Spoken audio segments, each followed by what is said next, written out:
So hello everyone, एक बार फिर से आप सभी का आपके अपने इस यूट्यूब चैनल पर स्वागत करता हूं। तो दोस्तों, एक बहुत ही बड़ी अपडेट लेके आया हूं।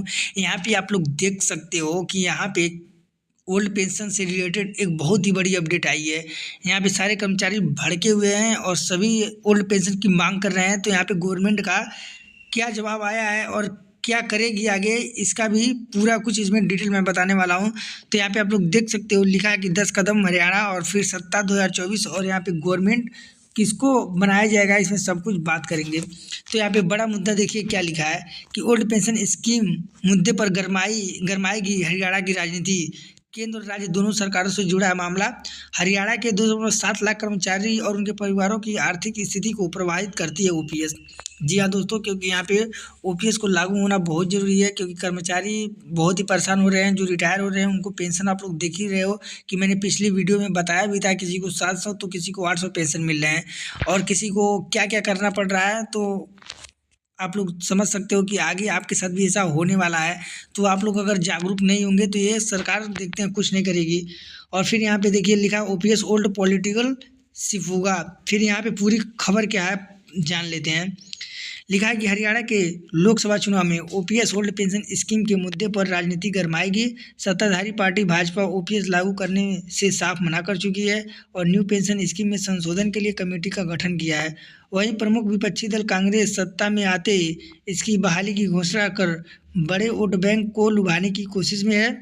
यह मुद्दा केंद्र और राज्य सरकार दोनों से जुड़ा है, इसलिए लोकसभा चुनाव में कर्मचारी संगठनों के साथ साथ राजनीतिक दल भी इस मुद्दे को भुनाने की कोशिश करेंगे।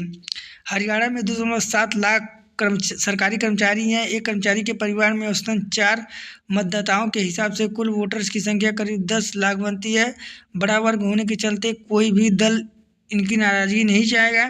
कर्मचारियों को साधने के लिए भाजपा जसपा सरकार ने कई घोषणाएं भी हैं, जिनमें कैशलेस चिकित्सा सुविधा भी शामिल है। बावजूद इसके हरियाणा के कर्मचारी संगठन ओपीएस के मुद्दे पर पीछे हटने को तैयार नहीं है। कर्मचारी दिल्ली और पंचकुला में 2 बड़ी रैलियां करके सरकार को चेता चुके हैं।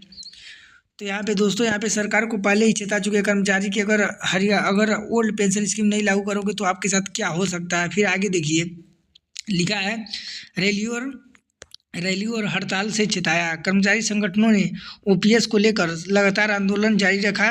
कभी रैलियां निकालकर सरकार के खिलाफ शंखनाद किया तो कभी हड़ताल करके सरकार को चेताने का काम किया। पिछले साल की बात करें तो 1 अक्टूबर को दिल्ली में कर्मचारियों ने शंखनाद महारैली की। इसमें हरियाणा के अलावा अन्य राज्यों के संगठन भी शामिल हुए। इसी प्रकार हरियाणा के जिंद में ओपीएस संकल्प महारैली का आयोजन किया गया और आम जनता के समर्थन मांगा गया। 16 फरवरी को अखिल भारतीय राज्य सरकारी कर्मचारी महासंघ के आह्वान पर देशव्यापी हड़ताल की गई। तो यहाँ पे आप लोग देख सकते हो कि 2 बार हड़ताल किया जा चुका है। एक बार तो आप लोग जानते हैं कि दिसंबर में किया गया था और ठंड के टाइम में, और वहाँ पे किया गया था दिल्ली में और रामलीला मैदान में हुआ था। फिर यहाँ पे 16 फरवरी को भी किया गया। फिर यहाँ पे आगे देखिए क्या बोला है। प्रदेश भर में निकाली थी साइकिल रैली। पुरानी पेंशन बहाली संघर्ष समिति के बैनर तले कर्मचारियों ने प्रदेश भर में साइकिल रैली निकाली थी और वोट फॉर ओपीएस का नारा दिया था। समिति प्रमुख विजेंद्र धालीवाल की अगुवाई में यह यात्रा 2 जून से शुरू हुई थी और 23 जून तक राज्यपाल बंडारू दत्तात्रेय की देखरेख के साथ समाप्त हुई थी। यात्रा 19 जिलों से के गुजरी थी। यात्रा के माध्यम से आम जनता को न्यू पेंशन स्कीम और ओल्ड पेंशन स्कीम के बारे में जागरूक किया गया था। फिर यहाँ पे आप लोग देख सकते हो लिखा है कि इसलिए उत्साहित है कर्मचारियों में क्या उत्साह है। ओपीएस के मुद्दे को लेकर कर्मचारी संगठन काफ़ी उत्साहित है और जोर शोर से इसे हरियाणा सरकार की राजनीति को मुद्दा बना रही है। इसके पीछे कारण यह है कि कई राज्यों में ओपीएस मुद्दा बना है और सत्ताधारी पार्टी को सत्ता से बेदखल होना पड़ा है। हिमाचल प्रदेश के कर्नाटक और भाजपा के सत्ता से बेदखल होने के पीछे ओपीएस का मुद्दा माना जा रहा है। फिर यहाँ पे आप लोग देख सकते हो इन तीनों लोग क्या बोल रहे हैं। ओपीएस का चुनाव में दिखेगा असर, मतलब इनके कहने का मतलब है, सुभाष लांबा कहा कि ओपीएस में चुनाव का असर दिखेगा, इससे सरकार गिर भी सकती है। तो न्यू पेंशन स्कीम में कर्मचारियों को सेवानिवृत्ति पर 1700 रुपये पेंशन मिल रही है, जबकि ओपीएस में यह पेंशन 10 गुना अधिक हो जाती है। न्यू पेंशन स्कीम में संशोधन के नाम पर केंद्र और हरियाणा सरकार ने केवल कमेटी बनाई है, यह मामले को ठंडा करने के लिए है।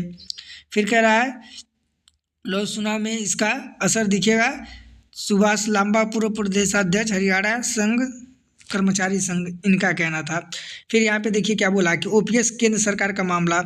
ये सुदेश कटारिया कह रहे हैं कि ओपीएस जो है केंद्र सरकार का मामला है। तो क्या इसमें बोले हैं, ये प्रदेश सरकार कर्मचारी हितैषी है। कर्मचारियों के लिए प्रदेश सरकार ने कैशलेस इलाज सुविधा के अलावा कई अहम फैसले किए हैं। जहाँ तक ओपीएस की बात है तो यह केंद्र का मामला है। केंद्र सरकार ने इस मामले में कमेटी गठित हुई है, उसी रिपोर्ट के आधार पर आगामी फैसला होगा, सुदेश कटारिया का कहना था। फिर यहाँ पे देखिए सरकार बनते ही लागू करेंगे। यहाँ पे ये बोले हैं भूपेंद्र सिंह हुड्डा पूर्व मुख्यमंत्री हैं, ये बोले हैं कि जैसे सरकार बनती है तो यहाँ पे ओपीएस लागू किया जाएगा। ये बोले हैं कि कांग्रेस की सरकार बनते ही प्रदेश में ओपीएस की बहाली की जाएगी। हिमाचल और छत्तीसगढ़ की सरकारें ऐसा कर चुकी हैं। प्रदेश सरकार मामले को लटकाने के लिए इसे केंद्र का मामला बता रही है। न्यू पेंशन स्कीम कर्मचारियों के साथ धोखा है और इससे उनका आर्थिक नुकसान हो रहा है। फिर यहाँ पे आप लोग देख सकते हो क्या बोला जा रहा है, सरकार बनाने में कर्मचारी वर्ग की अहम भूमिका। तो इसमें बोला जा रहा है कि सरकार जो भी बनाते हैं वो कर्मचारियों की अहम भूमिका होती है। तो यहाँ पे गवर्नमेंट कर्मचारी की बात सुने। तो इसमें बोला गया है कि किसी भी प्रदेश में सरकार बनाने में कर्मचारी वर्ग की अहम भूमिका होती है।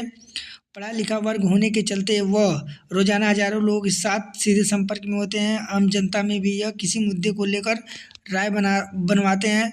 साथ ही कर्मचारी अपने अस्तित्व के साथ आस पड़ोस व अन्य लोगों से जुड़ा होता है। ओपीएस हरियाणा के 2.7 लाख कर्मचारियों और उनके परिवार को आर्थिकी को प्रभावित करती है। मतलब कि जो हरियाणा के 2.7 लाख कर्मचारियों के आर्थिक स्थिति को प्रभावित करती है ओपीएस। अगर ओपीएस उनको मिलता तो इतना दिक्कत नहीं होता। फिर आगे देखिए क्या बोला जा रहा है, पड़ोसी राज्य हिमाचल प्रदेश का भी असर। पड़ोसी राज्य हिमाचल प्रदेश में कांग्रेस की सरकार बनने के बाद 1972 के पेंशन रूल के अनुसार ओपीएस को न केवल लागू किया गया बल्कि इसे कर्मचारियों को लाभ भी मिलना शुरू हो गया।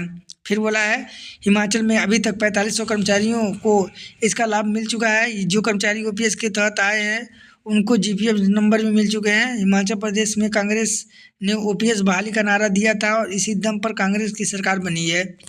फिर देखिए यहाँ पे क्या बोला है, कमेटी बनाने के बाद सुस्त पड़े प्रयास। कमेटी बनाने के बाद सुस्त पड़े प्रयास। तो पूर्व मुख्यमंत्री मनोहर लाल ने इस मामले में पुरानी पेंशन बहाली संघर्ष समिति के प्रतिनिधि के साथ 20 फरवरी की बैठक की थी। इसके बाद मुख्य सचिव की अध्यक्षता में 3 बड़े अधिकारियों की कमेटी गठित की गई।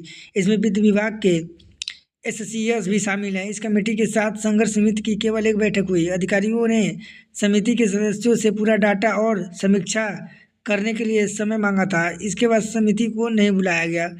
फिर यहाँ पे देखिए इसके बारे में समिति के राज्य प्रधान विजेंद्र धारीवाल ने कहा, लोकसभा और विधानसभा दोनों चुनावों में ओपीएस के लिए कर्मचारी अपनी लड़ाई जारी रखेंगे और सरकार के खिलाफ मुहिम जारी रखेंगे। और फिर नीचे लिखा है कि ओपीएस और एनपीएस में अंतर बताया है। तो यहाँ पे ओपीएस में सेवानिवृत्ति के समय कर्मचारियों के अंतिम वेतन का 50% पेंशन तय होती थी। एनपीएस में ये है कि एनपीएस में सेवानिवृत्ति पर पेंशन प्राप्ति के लिए एनपीएस फंड से 40% पैसा निवेश करना होता है।